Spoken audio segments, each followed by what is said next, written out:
I believe that everybody has a story, and I'm fascinated to hear them.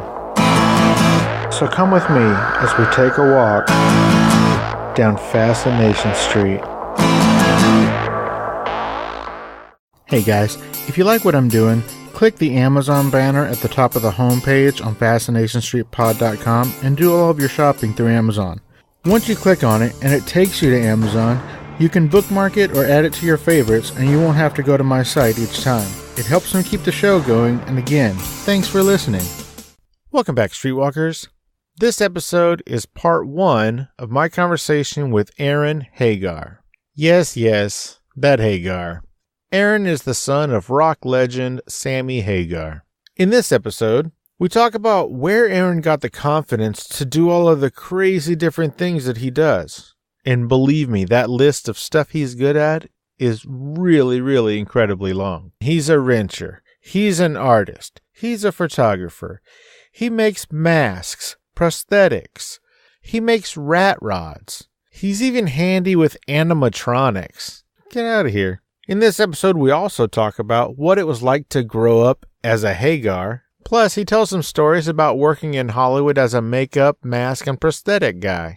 We also talk about the YouTube show that he's the current host of called Design, Cut, and Build. Plus, he explains to us what a rat rod is and talks about his Rat Runner's garage in Tahoe. And of course, we talk about his Best in Show award-winning rat rod, which he named Red Voodoo. This is part 1 because this was a super fun and long conversation, so I cut it off about halfway through, and make sure you come back in a couple of days to catch part 2. So for now, this is part 1 of my conversation with Aaron Hagar. Yeah, talk to me, yeah.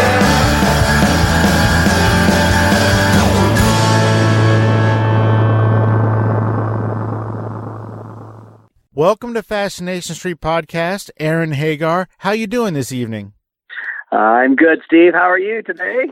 I could not be better. Ask me why. Oh, why? Because I'm talking to you, man. Oh, I thought it was bigger than that.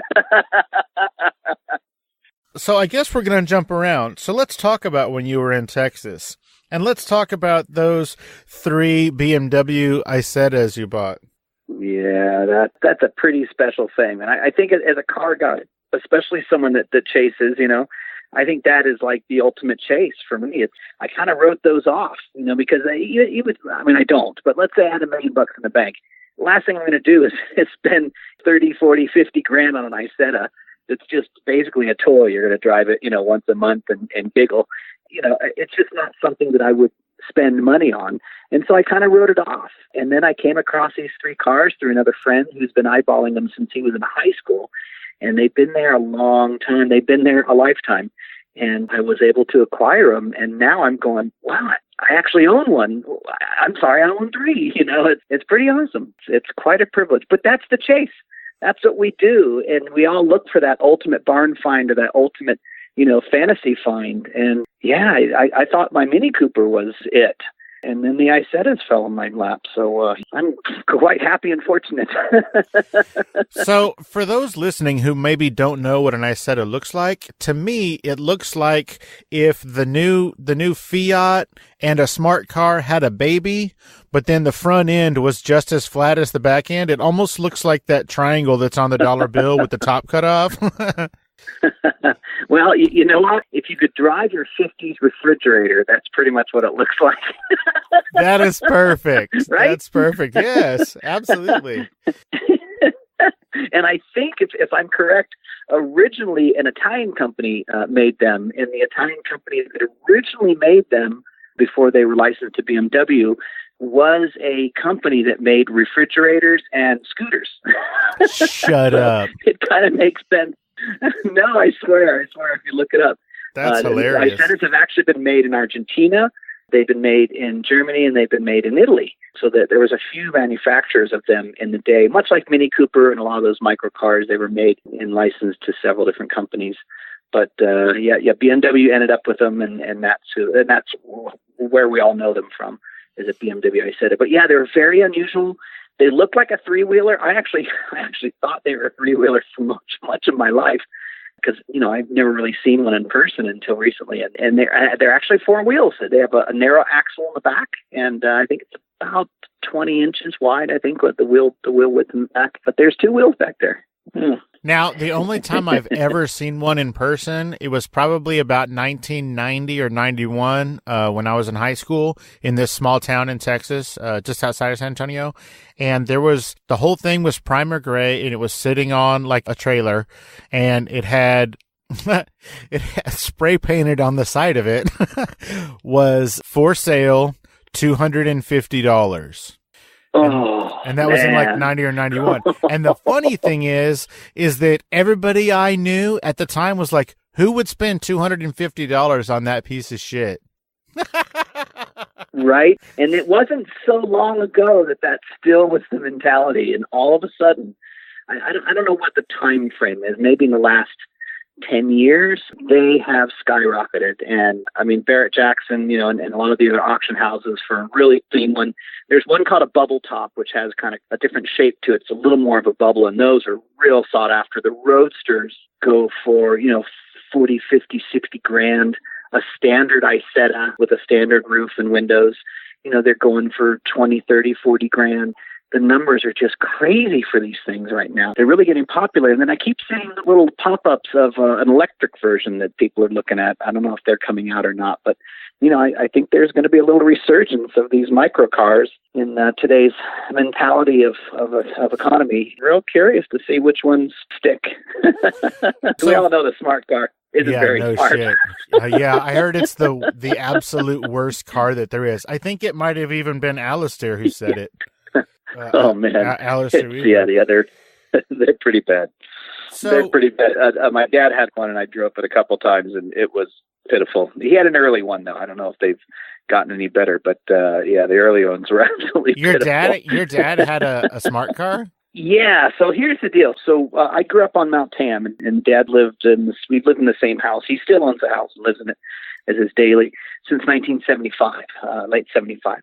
And it's on this little windy road. It's barely a lane and a half wide. And Marin County has just become so dense. It's so congested now. I don't even know, quadrupled in size in the last 30 years. So, or in density rather. So, living up in this mountain region, it's not easy to get up and down the hill. So he has a 500 Abarth right now. He has a Fiat Abarth because the smart car was just deterred. But he drives that up and down the mountain. So he wanted something small and compact to go back and forth to the studio, because his studio is his warehouse where he has his cars too. So he has all his nice cars there. So he goes to the studio every day, grabs a car, drives around, But getting up and down that hill is pretty tough, and you don't want anything much bigger than, a micro car. So yeah, he had a smart car. It was hilarious.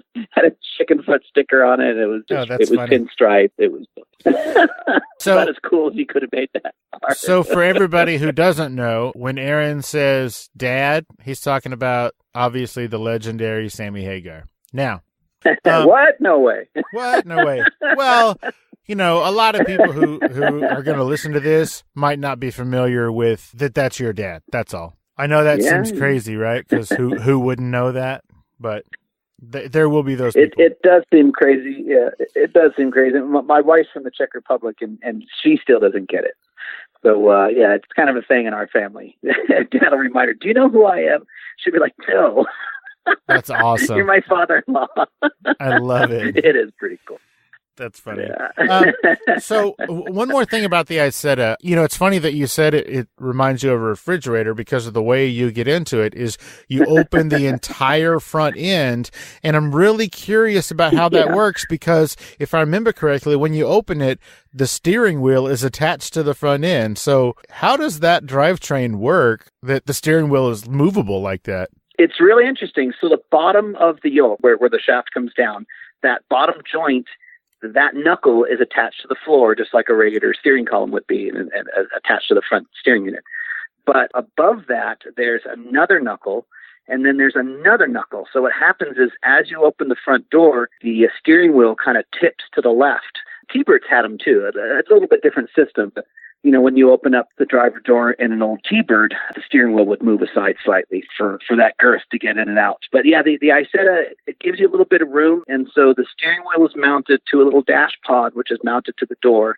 So when that opens, the whole piece hinges and that dash pod kind of lifts a little bit, probably to near a 45-degree angle, pulling the steering wheel with it. So because of those 2 or 3 knuckles, you get this nice little pivot. And then when you sit down and close the door and everything locks up, that becomes a solid unit again and steers normally. It's a little bit of a bus-style angle. I don't know what the degrees are exactly, but it's a little more of an upright steering than a lean-back steering.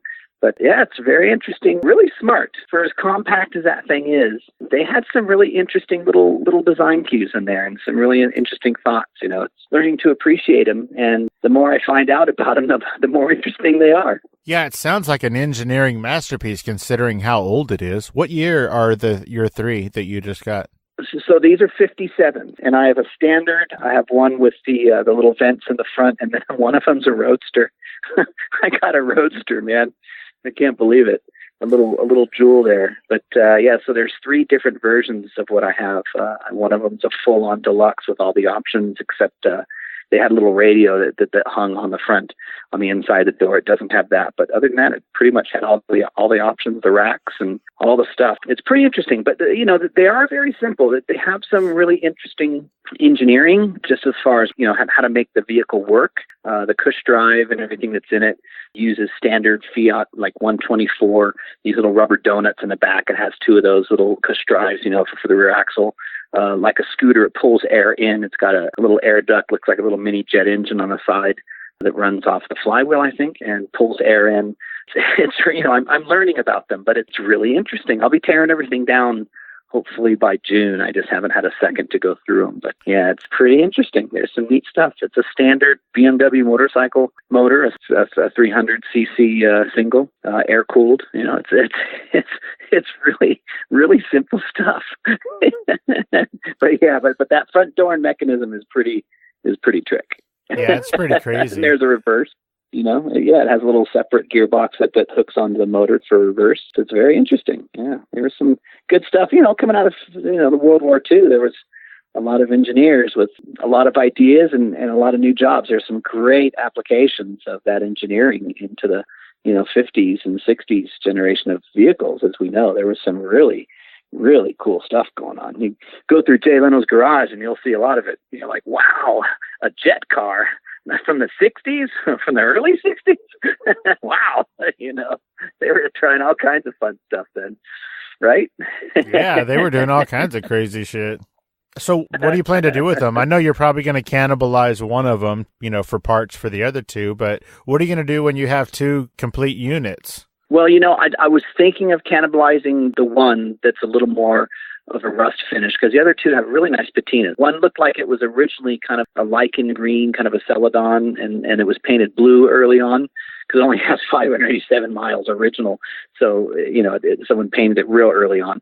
And so I think I'm going to leave patina on that one, leave patina on the Roadster, which has a nice red paint job with some remnants. And then the other one has more, the paint's kind of gone off it, and it's a little more of a rust finish. So I was thinking I might cannibalize them, but I don't know that I need to. They have most of the glass, except for the rusty one, and the rusty one has the top half of the motor missing. But other than that, everything's there. So I don't know that I have to cannibalize it. There's a couple enthusiasts near me, and one down in Roseville and one in Sacramento. So I'm going to meet with them and see what they have. They restore concourse cars, so I might swap out some of my parts that are pristine, like the motors and stuff that have really low miles, and pick up some running motors, because I'm not looking to do concourse cars. I like patina. I like things left original as much as possible. I live in a small town, so it's got low speed limits, so I can really kind of get away with an old relic that only does 45. These only go like 45 miles per hour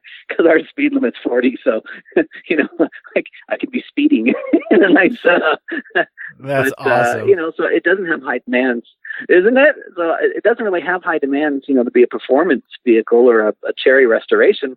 So I'm just going to leave them kind of as they are. But I might satin finish or clear coat, the patina just to kind of lock it in.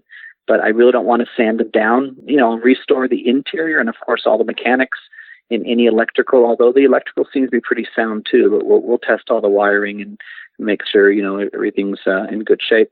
I mean, I think there's only 16 wires in the whole vehicle. Yeah, I was going to say. Headlights, taillights, blinkers, horn, and windshield wipers. That's about it. Yeah. Not much to them. That's awesome. Wiring harness, doesn't take much. I think I could find that in my spare box of wire. Sure. But yeah, to just make sure that they're mechanically sound and they stop. I don't know if they ever stopped really well, but I'll rebuild the brakes and obviously the motor, transmission, cush drives, things of that nature. Just lube it up and drive it around, see what happens, and then kind of go from there. So the third one, I'll keep that around, and if it gets cannibalized a little bit, I won't feel too guilty, but I don't know that I'll need too much. I think the one that I would cannibalize is the one that's missing some stuff, so it might just remain missing some stuff and just be a chair in the shop, I'll put it in front of the TV, and I'll get rid of the old double-seater. You'll just sit in the Icena and watch TV. Close the door, play video games. I don't know. We'll see. Maybe we'll put it in my son's room for video games. That He'll have a sounds driving awesome. simulator. Yeah, do a heads-up display. And I set a driving system. The VRs, That's hilarious. Are they still in Texas or are they in California now? Yeah, they're still in Texas at my buddy's shop. I'm supposed to go to Oklahoma, and I'm going to see if I can stop on the way back from Oklahoma and pick them up. We have them on 3 pallets right now, the rectangular, the long pallets, and literally they're 4 by 4 by 6 feet, literally, and they weigh 700 pounds. So we're going to forklift them sideways into a U-Haul truck, and I'm going to haul them back. Now, 3 of them in a 4-foot U-Haul. Feel free to not answer this, but where in Texas? They're in a small town in mid-Texas, and and nowhere significant. They're at my friend's shop, and nowhere near Austin. me. And it is near me. No, well, it's west of you. It's far west of you. It's a couple hours outside of Austin, west. So it's a good spot. There's a U-Haul place down the street. I'll pick them up, load them up, drive them home. That is awesome. Yeah. But not close enough to you to visit, if that's what you're getting at. I won't be able to swing by and see on my way out. Oh, I was going to swing by and see the cars. Forget you. I was just going to go check out your cars, man. I don't think he wants any company. He's getting harassed enough. Everybody that walks in that door, like, dude, he's like, nope. Well, he said I had to cover him up so people stopped asking.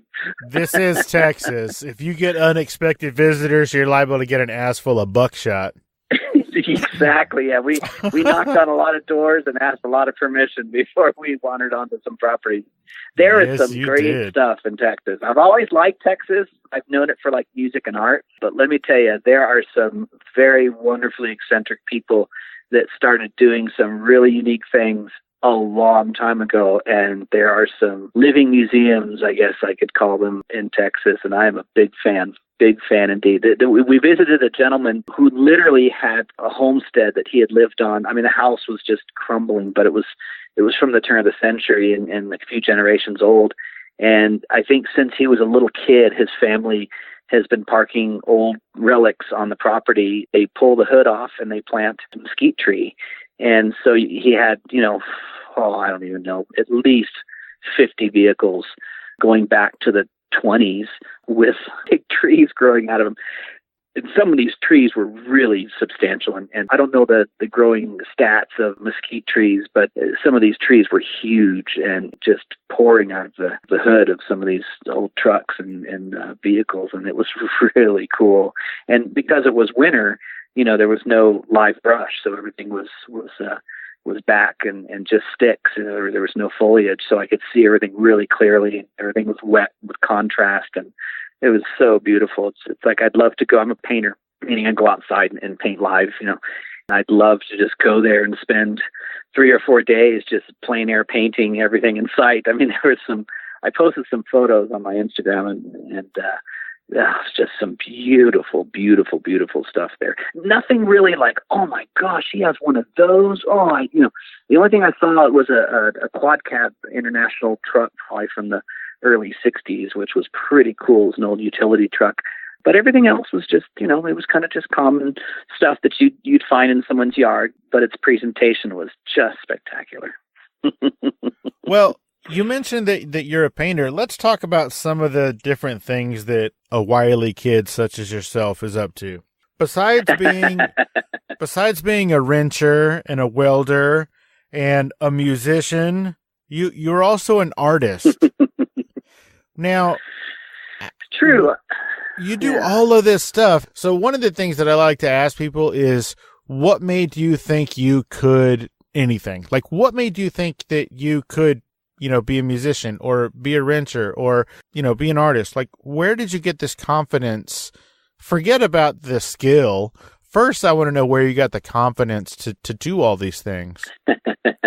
Well, that's a really good question, and I appreciate it. I think you're the first to ever ask that, and it's really relevant because this is what I'm teaching my kids. My eldest daughter's in her early 20s. My middle daughter's going to be 21 on Monday, and my son just turned 17. And I'm trying to instill in them to think beyond the norm and to go beyond what most people think is acceptable.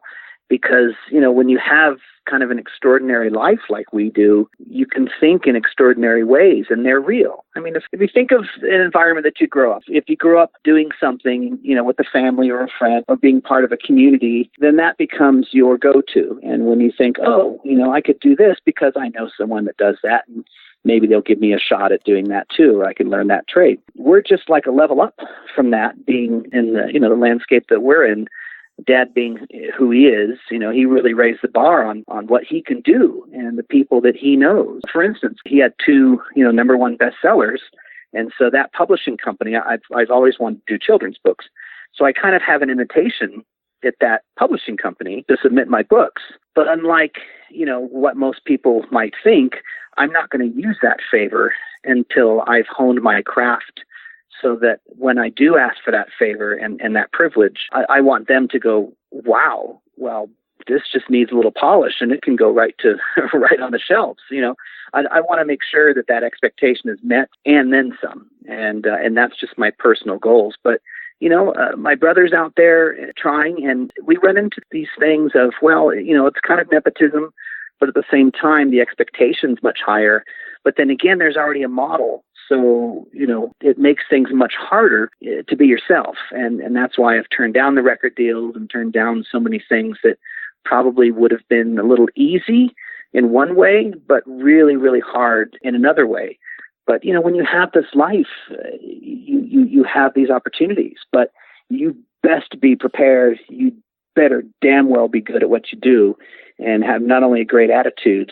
You could have all the talent in the world, but if you suck to work with, no one's going to want to work with you, So I always made sure that I had a high skill set in anything that I was looking to do.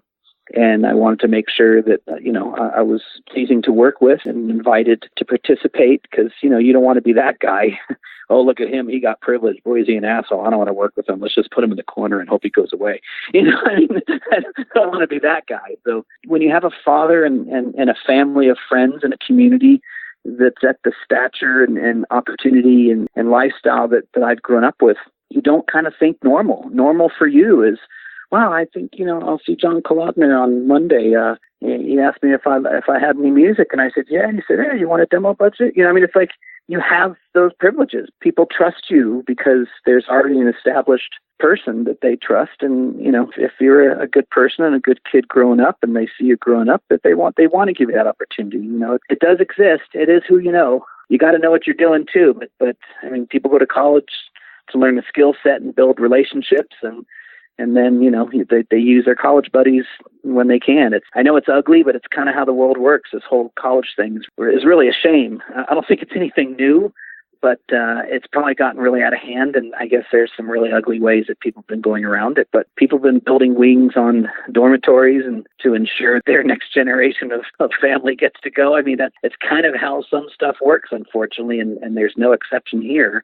That there's definitely some privilege in that, but you got to earn your way. It's a big world. There's a lot of competition. And if you don't know what you're doing, you're just going to fail. And there's a million examples on every different spectrum. And I'm no exception to that, except I just didn't want to be one of those other guys. I think that's the only difference. My name is Phil Rossi. I'm the creator of the sci-fi horror experience Crescent, along with Eden, Harvey, and a whole lot of other scary stories. 50 hours of all new podcasts are ready for download on demand, including my new book, The Trance, a gothic cyberpunk detective story. And let me tell you, this book has got fangs. For more info and to get your hands on the free podcasts, visit patreon.com/Phil Rossi. Now turn out the lights and take a deep breath, because the story is about to begin. If you go through life having these opportunities and meeting people, I mean, imagine the people I've met in all walks of life, but imagine that some of the extraordinary people that I've been able to sit and talk to and ask questions and share stories and get insight, to what makes a great mind, get some great opportunity and change the world. That's a really special, very special circumstance. And if you have the wit and the interest and the charisma and hopefully the wisdom to ask the right questions, you can learn a lot, not only to get opportunity in life, but just to learn. I'm an artist. I see life in that way, and I want to explore everything. Everything's a curiosity to me. Everything's a curiosity, and I want to explore it. There's no short answer. Well, good. I didn't want a short answer. I mean, I think it's very interesting that, particularly when you grow up sort of as you did, you really only hear about the times when it goes south. You really only hear about the times when this person's kid does something really fucked up or gets into some trouble or, kills themselves, gets into drugs, whatever. So I think it's really cool to hear stories where, that wasn't the case, where kids grew up just fine and are regular contributing human beings. So thank you for elaborating, not giving me a short answer. No. I mean, thank you for a great question. And to elaborate on that too, I mean, I've never drank, I've never smoked, never done drugs. It wasn't of interest to me. And part of that is cars.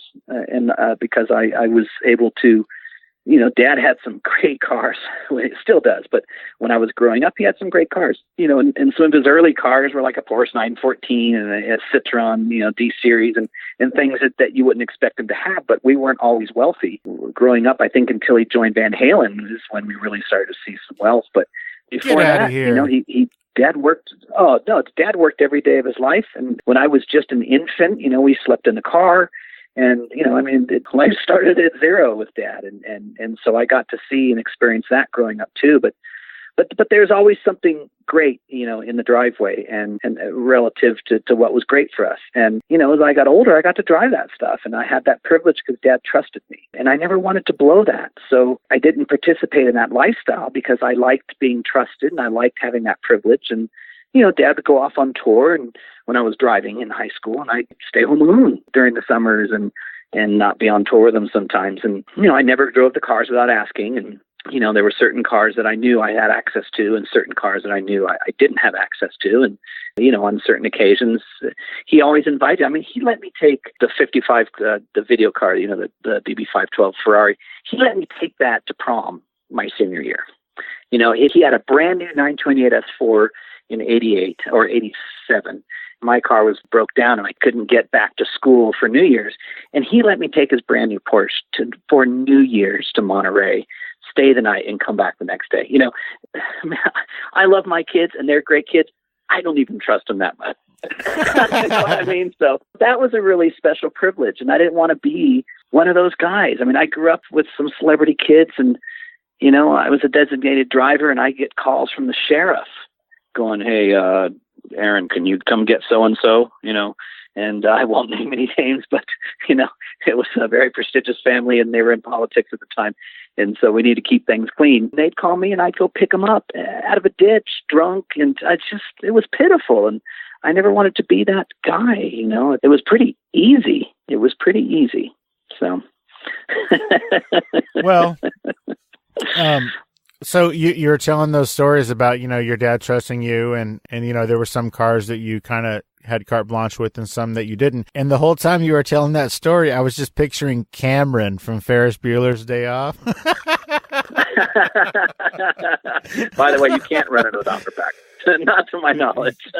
Yes, you cannot. And I think it's really funny that in that movie they had it in reverse up on the jacks for like 20 minutes before they realized that it wasn't working. And that was also a Ferrari. So brilliant. So brilliant. Some of these movies, they're brilliant. Hilarious. They shaped our culture. Your dad let you take that Ferrari to prom? Yeah, I took my date to prom and did not want to leave it with the valet. I'm like, no, I'll park it, thanks. So, call me crass, but there's not much of a back seat in a Ferrari, is there? No, we had a room. Well, I would hope so. You just said you had a valet. Let's hope you had a room too. All right.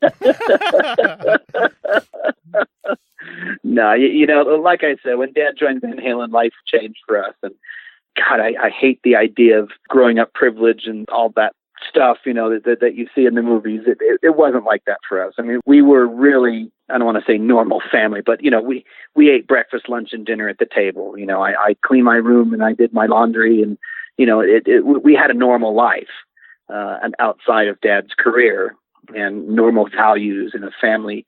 We had family values. What you see on stage was not what was home. Dad was a normal dad at home. Mom was a normal mom, and I was a pretty normal kid. But we also got to go to the Grammys and the MTV Awards and movie premieres, and live in Malibu on the coast, and drive Ferraris, and that there was some pretty special things to life as well. But I think we all recognized that they were special privileges and that they could go away tomorrow. That everything could get lost tomorrow. Everything could end tomorrow.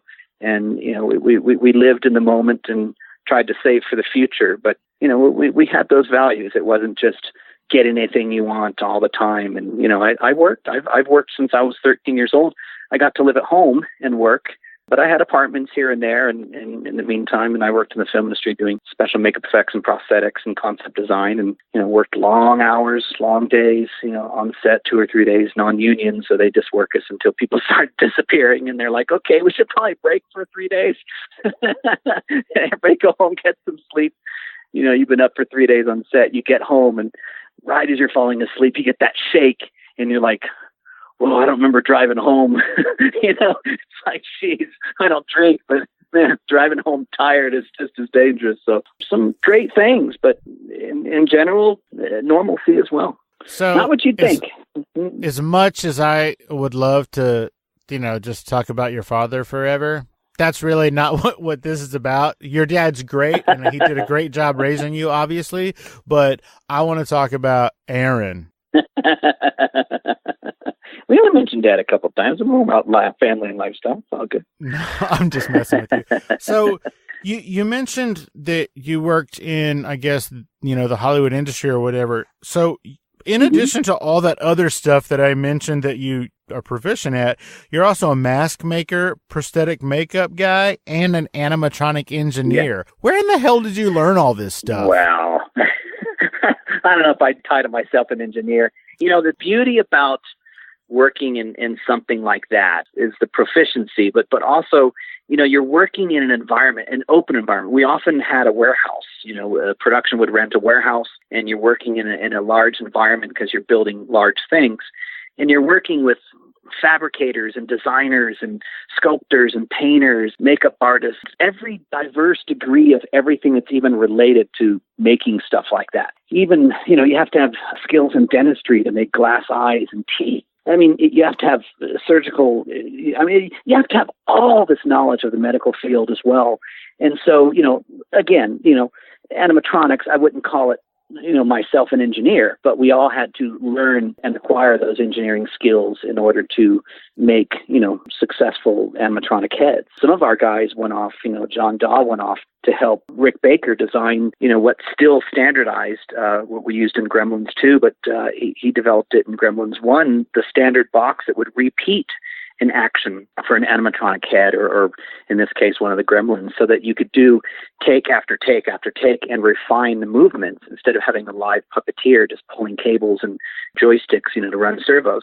And one of our guys helped engineer and design that. One of the other guys was sitting in the corner developing some of the early computer graphics, some of the early CGI on Babylon 5 back in the day. It's like I have some of the original ear molds for Spock's ears. It was such an incredible community, and you're exposed to so many things you can't help but adopt sculpting techniques and illustration techniques and design techniques and fabrication techniques and anything else that it's just a fertile area for creativity. And I actually really, really miss that, because life as an artist can be very solitary as well. And sometimes, you just see my workspace, literally it's in the corner of a high peak ceiling. In the very corner, I have my drawing table, and it's just me in the corner.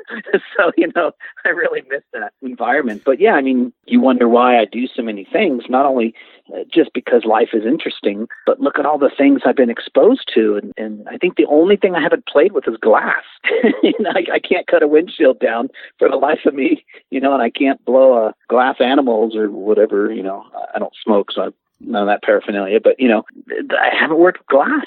That's the only thing I can think of. Everything else I've dabbled in some level of,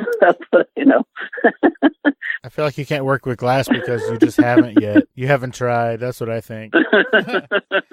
You appear to be, good at everything. When I chop a top, I'm so lame because I chop it so that I can use the stock window, even if I sink it way down in the task and then do a strip up the top, because I don't have anybody to cut glass for me up here in Tahoe. And that's just one thing I haven't learned to do. I've watched so much YouTube and I've broken so many rear windows trying to figure it out.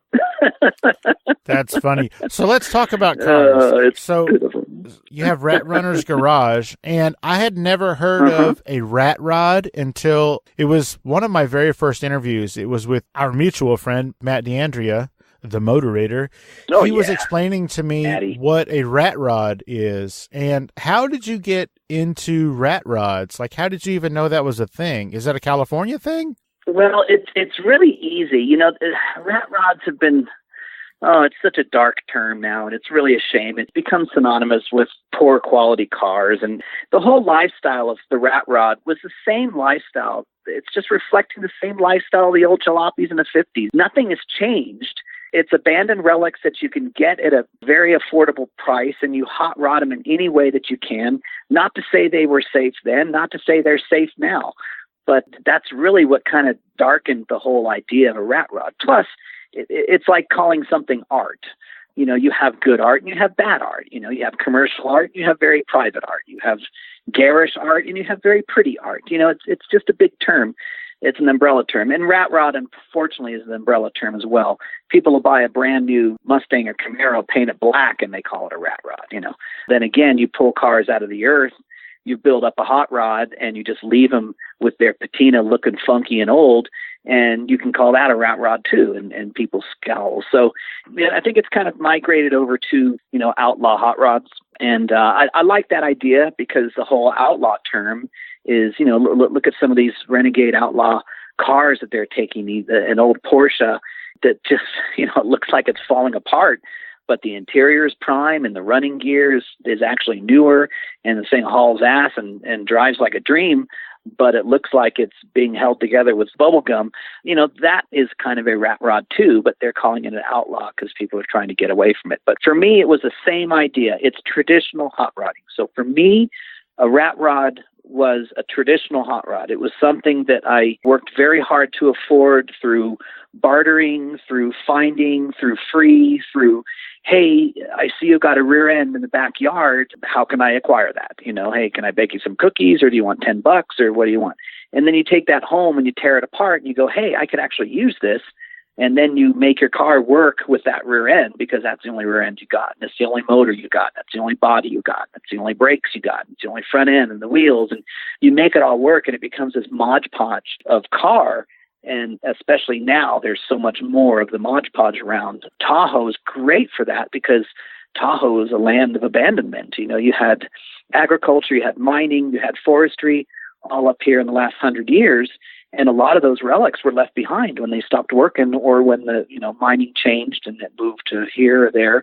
You got the dry side of Reno, and you got the wet side of like Placerville, so California-Nevada border, and things are in great abundance. And people, now are acquiring properties from great grandparents or people that passed away, and they're dividing properties now, and they're full of these relics, and they just want them out of their yard.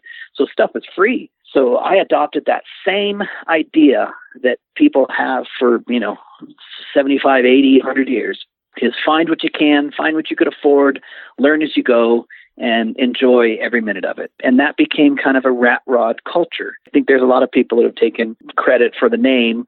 We all grew up with Ed Ross and those outlandish, fun cars that he used to design, and the characters that the cartoons of driving these outlandish cars. And I think just that culture and that custom culture became part of what rat rods are. It's very intertwined and related. But for me, it's art. I mean, I would write rat with a lowercase r and uppercase A and lowercase t, because switch them around and it's art. My cars are very unique, very passionate. My early ones, of course, they weren't built as well as my newest ones, but they're preservation cars, and they're kind of like barn finds, except that we did cannibalize some to rebuild others. I think a barn find would be kind of like you leave it intact the way you found it. But I look for that. I look for that patina. I had a 55 cab-over truck that I found in a field in the forest down in Placerville, and worked out with a guy for $500 on a dirt bike. And after 12 hours, I drove it home. It had been sitting for 15 years, and it had these florets of lichen and moss growing on it. It had little tiny moss flowers growing along the window seams, and it had so much character.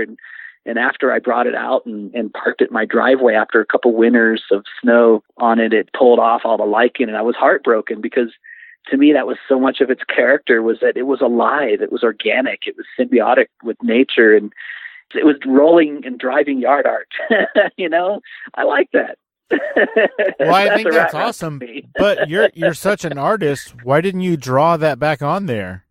That's a good point. But nature does it best. I mean, if it would have stayed intact and I would have planned ahead, when I saw them kind of coming off, I would have saved them, dried them, maybe put them in clear coat or something, and then glued them back on for shows, or put a magnet on the back for shows or something, but wasn't quite as hip to it as I am now. But that stuff is special in its character, and I think it is art. And to be able to drive art, I think, is a really special privilege. So call it an outlaw, call it a barn find, call it a rat rod, call it whatever the hell you want. That's more pop culture than anything.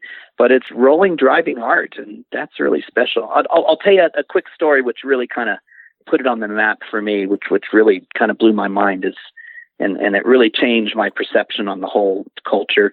I got invited almost by force to show my first kind of rat rod I ever built, Red Voodoo, down in Sacramento at the Autorama 3 or 4 years maybe now, so 3 or 4 years.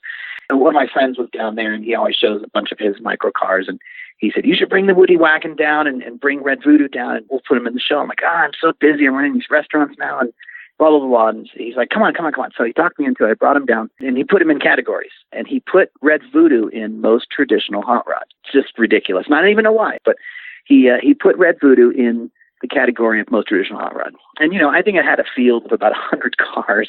It's a very popular, it's one of the biggest, categories at the show. And I'll be damned if Red Voodoo did not win Best of Show in most traditional hot rod category. And I think it upset a lot of people who spent fortunes on their perfect 32s and 33s and 40s and, 39s and all these, traditional hot rods. And as I was loading the car out, the big giant trophy that's tall as a car, and as I was loading the car out, I ran into one of the judges who came up with another guy, and he's like, oh man, really good to meet you. And I got really emotional. I said, why did you choose this car? And he said, well, he goes, normally we wouldn't, but your car embodies everything that is our hobby. He said, you could see it's a full-blown hot rod. It's got all the right parts. It may look like a rat rod. It was adorned with all this livery and very interesting things. He said, but you can tell you were so passionate about this car, and you had been working on this car for years and years and years. And he said, you can see where you started to weld and where you learned to weld and where you got better and where you added on to things. And we could see, that you had rebuilt this and to make it better and safer, and you were still getting to that. And he said, and that to me and to us, he said, we all agreed this is what it's about. We're tired of seeing perfect paint jobs, $50,000 paint jobs, and, this outrageous, level of build. He said, that's not what we're about. We're about, hands-on. We knew that you touched every single piece of this car yourself, and you learned as you went. And he said, that's why you won Best of Show. And man, I want to get emotional now. I broke down. I was sobbing in front of these guys. And I thought, wow, I really, really, truly understand what this hobby is. And being kind of up here in Tahoe, you're kind of in this little, microcosm up here. And to get out in that field of 100 cars of people that are just dedicated to spending every penny they have on these vehicles and to totally underdog it just blew my mind and really made me appreciate our culture and our hobby and everything about this at a whole new level, because it really is art for me. It really is life and passion and blood. Every scar on my hand and arm, I could tell you where it came from. And some of it's left on the car. There's still some skin on my car, and I think that's what it's really about. And when you go to the car shows and you go to the auctions especially, you see the passion, but you also see all that other stuff. And if you get caught up in it, you kind of lose touch with it, and that was a real wake-up call for me. Now, did you draw that girl on the side on both doors? Did you paint that? I have a new logo for it. No, it's actually one of Vargas's original designs. So at the time, I had a large format printer and I had some adhesive-backed vinyl. And so I printed a Vargas piece because, he was the ultimate pinup guy. And my wife is a redhead, and she has kind of similar features. So in Photoshop, I had her pose in that pose, and I moved the image, the eyes around and the nose around, the mouth around to kind of lay over hers. So I changed the proportions a little bit of that and then did some graphics around it and put it on the car. But that's still the Vargas girl, because to me, that embodied the culture. But, since then, I built that car 14 years ago. I mean, and it's all that stuff on it is quite old. I pulled off so many stickers since then. I'm like, why did I put all these stickers on? It just cheapened it. And those side pieces are finally starting to fade a little bit and getting a little tatty. So I designed my wife in the same pose, but she's wearing her stripes, and I redid those logos. And I put it on one of my paintings I did of Red Voodoo. I called the painting Last Ride, and I put her logo up on the side of the painting, and that will make its way onto Red Voodoo. Red Voodoo spent a couple years at SoCal Speed Shop. I got invited to show at SEMA on invitation out in the field with Red Voodoo. And Steve Darnell and I, we kind of ran over the field of rat rods. They wanted more of those types of cars there, so I was invited. And I had been letting it sit, and it had been down at Sacramento Vintage Ford on display, and it had been kind of a museum piece for a few years. And the suspension was totally sacked out. It was metal on metal, leaf spring on the frame, and it was just undrivable. And so my old friend Pete Shaporis, from our Shift and Steer crew, he insisted that I stop on the way home and leave it at SoCal, and we would work on some suspension and braking and making it a safer car and bringing it up to date. And I couldn't afford it, so he worked with me and let me make some payments, and we got the rear end done, and then he died. And SoCal went through some changes. Yeah, I went and got my car, so we never got to finish the front end. But that's one of the things I want to do is, in Pete's memory and insistence, is update that car and continue to make it safe. And I swore, I promised him that one day when I could afford it, I said, let's just build a new chassis with all the suspension and braking and everything as it should be, and I'll just transfer Red Voodoo onto that perfect new chassis. And I promised him I would go to that extreme, and I plan on honoring that. It may not be a SoCal chassis. I hope that it is, but with the changes they're going through, I don't know what the future holds for them. But, I might go to Jimmy Shine, or I think Pete Jr. is working on something himself, so maybe I'll migrate over to what he's doing. But one of these days, I'll keep my promise to Pete and put Red Voodoo on a proper chassis so that you'll have that beautiful old relic on something safe and performance oriented. What a moving tribute. I miss Pete. I miss Pete so much. I didn't know him as long as so many others, but he was such a great man, and he was like a father to my wife. He really took to her, and she lost her father, a few years back, and so she really took to him, and we got very close very quickly, and I sure do miss him. Well, I'm sorry about that. Anyway, big loss to a lot of people. So I have a suggestion. Stop calling them rat rods and fuck it, just call them art rods. I mean, who's going to stop you? Hot rods. It's a hot rod. No, art. Rod. Everything's No. a hot rod. No. Call it an art rod, like you said earlier. Yeah. It really is. Think of what people are putting into some of these cars, and they're getting wild. I mean, people are sculpting bodies to look like monsters. I mean, they're really getting wild. There's a family in Syracuse, New York, that's building some great cars, really nice people, and they're just building some crazy ass stuff. I mean, it's awesome. So how come that's not a TV show? Don't get me started. We all know why that's not a TV show. I really wish that someone wouldn't have put reality. I wish that someone wouldn't use the name real in front of TV. And I think things would be quite different. You know how many shows I get offered every year? I get offered at least 2 or 3 shows a year, like really something that could stick, you know. And first of all, who gets that privilege? It's amazing. And thank you, world, for coming back. But I just can't get behind any of them because they all follow a certain format that's successful. And, you know, not everybody can be authentic out there because, you know, they've got a business to run, or people that want to be on TV, people that want to do stuff so bad that they're willing to sacrifice everything and just let them have it. They kind of ruin it for all the people that are authentic, that are trying to do stuff, you know, for real. And I don't care to be on TV. I like being on TV. It's fun. I love working with people. It's a familiar place for me. I grew up, you know, behind and in front and behind the camera.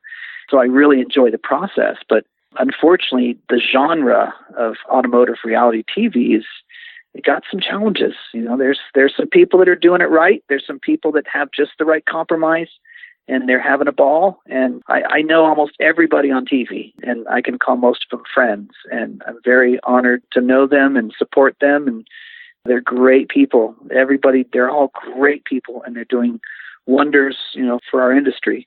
But, you know, the networks are really tough. It's just like the record deal days.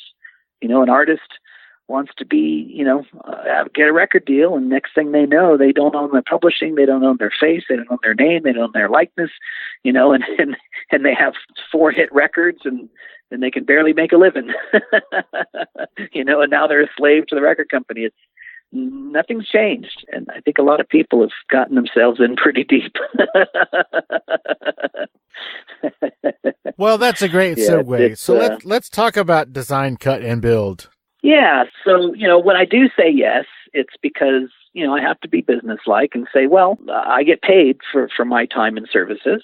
And then it's also something that I can say, I'm learning from this. I'm working with experts that know more than I do. And that's really appealing to me because I can be a host. I can host ideas that are brought to the table. And when I was originally hired for season 3 of Design Cut Build from Lincoln Torchmate, I looked at it and I said, well, you know, I understand that you want to elevate the show and you want a personality and you want someone, you know, who's a fabricator and kind of an expert in their field. But I said, what if I'm not an expert in my field? What if I'm still learning and there's still a lot to learn? And what if I come in here as hopefully an entertaining host, but also someone that's flawed, someone who recently had eye surgery and I'm struggling to see, so I'm having to kind of relearn a lot of things that I've been doing. And obviously I'm working with some technology that I'm very unfamiliar with. And I said it would be foolish and it wouldn't be authentic if I came in here and just knew everything and faked it, you know, asked a question off camera and then acted like an expert on camera. I didn't want to be that guy. And they really liked the idea. And I'm really thankful that they were open to that. And I think that made it very successful. When you look at the numbers per episode collectively with all the media that it's released on, we're damn near 1 million views an episode on most of them. And that's pretty commendable considering that there were only 3, 4, 6, 8, 10,000 views before. So I'd say that's wonderfully successful. And, you know, there's always some haters out there, but they are what they are. And we learn from them too, you know, and we're just trying to make it better. But yeah, it's really fun. It's campy. It's tongue in cheek. We're a bunch of dorks. We're a bunch of nerds. You know, we're totally nerds and we're not shy about it. And there's always the jock and the nerd conflict. So we get some of that online, but it's fun. It's really fun. And I enjoy driving an hour and a half to work there and back every day, 3 hours a day, listen to podcasts, going to work for 8 or 10 hours on a concrete floor, grinding and welding and learning. And it's a great experience. It's a small crew. And yeah, it's Design Cut Build on YouTube. If you get a chance, do check it out. Season 3. I think we're going to start filming season 4 probably in May or June. yeah, we're going to step it up a little bit. And it's fun, man. It's real. It's totally real. I mean, we screw up, we make mistakes, we're done, and we're like, I measured from the outside, not from the inside. Then we get to problem solve it. Sometimes you got to throw in the towel and start over, and sometimes we figure out and it evolves into something else. It's legit. I think that's part of what makes the show great. Thank you. We brought it down to like 10 or 15 minutes an episode. I do that too when I'm looking on YouTube. I live on YouTube now. There's so much great content. It takes a while to get through it, and YouTube's algorithms keep giving you the same shit over and over and over. So you got to dig around a bit. But once you figure that out, man, there's some great stuff on YouTube and some great educators on YouTube. But when I'm sitting down going, I don't got 20 minutes. An hour and 40 minutes. Live stream, 2.5 hours? No way. I'm starting to look at the numbers too. So we were all like, no, don't cut us in half, man. It should be a half an hour episode. Hell no, because that is so much to ask of people's time. I mean, think about that. I'm sure this is very relevant for you too. Everything's competing for our time, right? All this social media, all this new media is competing for our time. So, we have to be considerate of that. And once I understood that very quickly, I totally got it. And so we really tried to condense them down to, under 15 minutes, because it's really true. And then they have other time to look at some other stuff. But, who has 15, 20 minutes when you have a family and a job and, your family's pawing at you for your time? You're going to sit there and, hold on, kid, I'm watching a YouTube, So it's a whole new world out there. That's one of the reasons I like podcasting is because, it's audio only. So, you just said you drive an hour and a half each way to work. And what are you listening to? Podcasts. So that's one of the things I like. And the fact that you can put a podcast on YouTube means, you can just turn it on and do something else. You can fold the laundry while you're listening to my show or whatever. That's one of the things I like about podcasting. All right, guys, I think I'm going to cut it right there. This is a long conversation that was too good to cut all of it, so come back in a couple of days for part 2, which is just as much fun as part 1, so make sure you check it out. Hey guys, this is Steve Owens from Fascination Street Podcast here with a very important message. I'm awesome. I bet you thought I was going to say something else, but nope. What's important here is that I am awesome.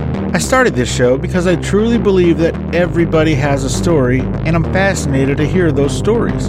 In the short time I've been doing this show, I've interviewed actors, directors, writers, inventors, podcasters, musicians, pro athletes, Olympic athletes, actual war heroes, even a Bond girl and a luthier, whatever the hell that is, and of course, regular people. From people who wanted to be stars but never gave it a real try, to big company CEOs and people who got to meet their favorite president. I love getting to meet and speak with people who have a story to tell. I feel like everyone does, and it's my job to get them to tell it. You never know who my next guest will be. An Academy Award-winning actor, a platinum-selling musician, or your own mother-in-law. But one thing is for certain, you will be fascinated by their story. So come take a walk with me down Fascination Street. You can find Fascination Street Podcast on Apple Podcasts, Google Play, Spotify, iHeartRadio, and of course, FascinationStreetPod.com. Opening music is the song Magnolia from the 2014 album Intransigence, used with permission from Douglas Miles Clark. Closing music is Apollo from the 2001 album Into the Known by the band Sapphire. Thanks for hanging out with us and getting to know a little bit about our guest. We'll see you next time on Fascination Street.